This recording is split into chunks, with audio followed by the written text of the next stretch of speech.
Pa evo Jelena, ovdje smo danas na prekrasnoj planinarskom domu Kruzi.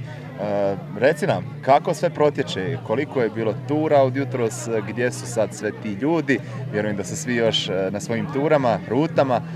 Pa evo, kako protječe ovo okupljanje danas?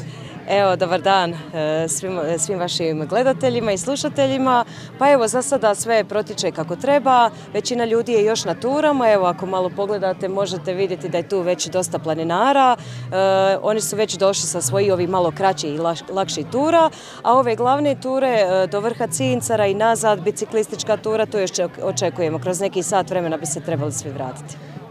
Reci nam, kako ste uopće došli na ideju ovoga svega? Daj nam malo cijelu priču opiši. Vi ste organizirali prošle godine Dane Cincara, sad još sa ekipom iz Planinarskog saveza Herceg-Bosne. Evo, daj nam cijelu sliku. Da, ovo su zapravo 6. po redu Dani Cincara koji već lagano prelaze u tradiciju i uvijek se održavaju predzadnji vikend u 9. mjesecu, u biti u sklopu Dana grada Livna. Isto tako ove godine zapravo naše društvo je domaćin i ovi Dani Cincara su manifestacija na kojoj ćemo zapravo proslaviti 130 godina planinarenja u BiH.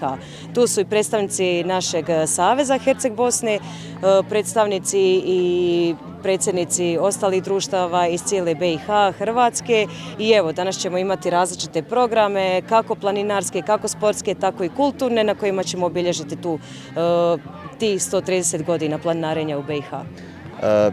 Svi kad se tu poslije sjate, kako se kaže narodski, koliko je prilike ljudi došlo i otkud su vam sve ljudi došli?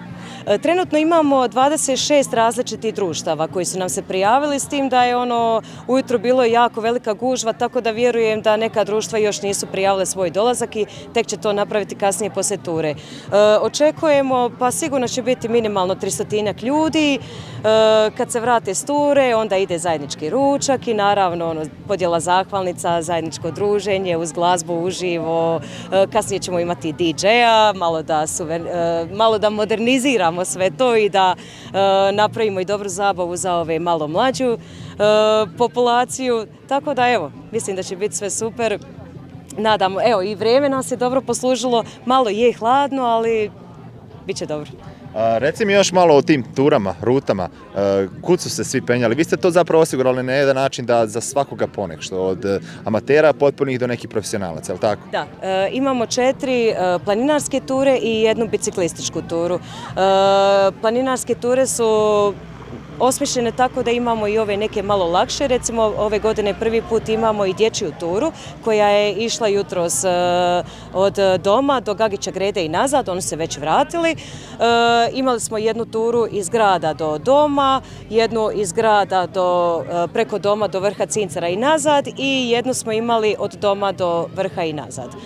Evo, očekujemo trenutno njihov dolazak i naravno očekujemo i bicikliste. Imali smo i biciklističku turu oko cijelog Cincara. Znači, to je tura koja je duga nekih 60 i nešto kilometara, gdje biciklisti uživaju u prekrasnim stazama oko Cincara, šumi, netaknutoj prirodi.